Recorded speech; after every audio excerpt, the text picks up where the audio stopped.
Cambios en la producción industrial.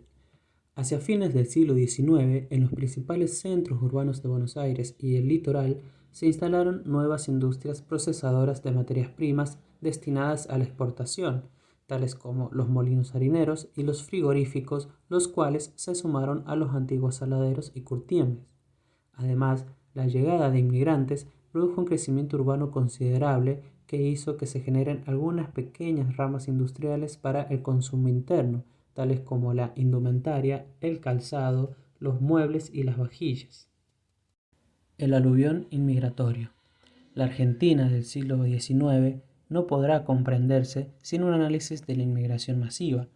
Existió una activa política migratoria que llevó a cabo el Estado Nacional argentino, donde los inmigrantes eran atraídos por promesa de acceso a la tierra que jamás se cumplieron.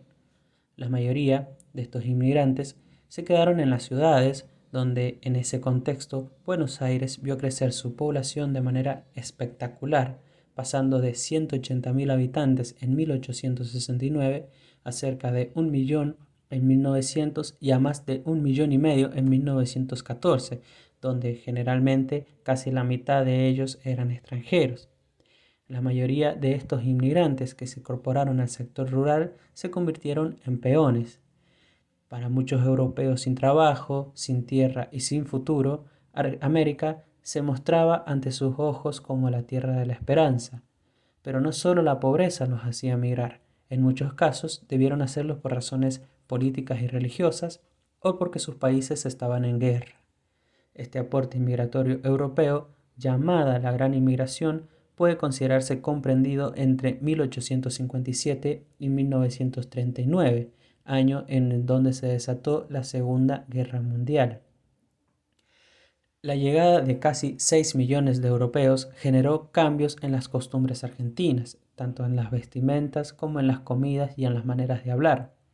Algunas palabras de ellos se incorporaron al lunfardo.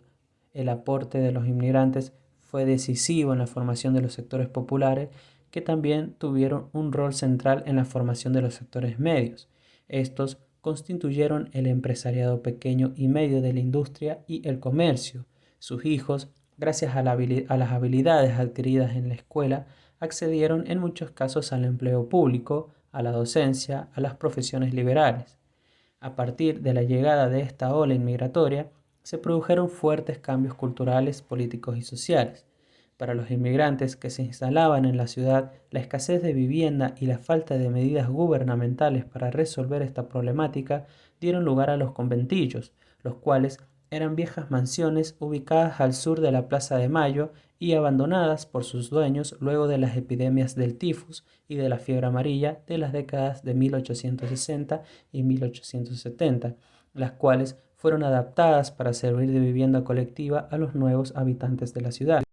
Surgió así la Casa del Inquilinato, este conventillo que era la vivienda más característica de los sectores urbanos en esta etapa.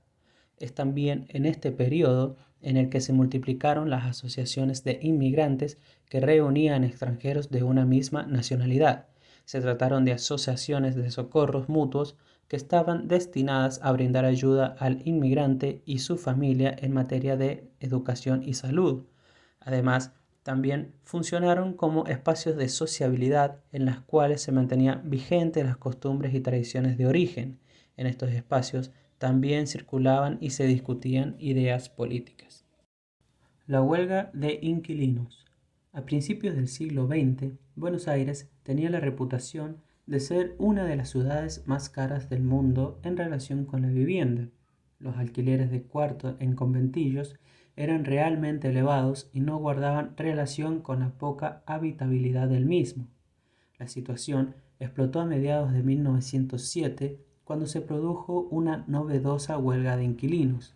Los habitantes de los conventillos de Buenos Aires, Rosario, La Plata y Bahía Blanca decidieron no pagar sus alquileres frente a las pésimas condiciones de vida en los inquilinatos y al aumento desmedido aplicado por los propietarios.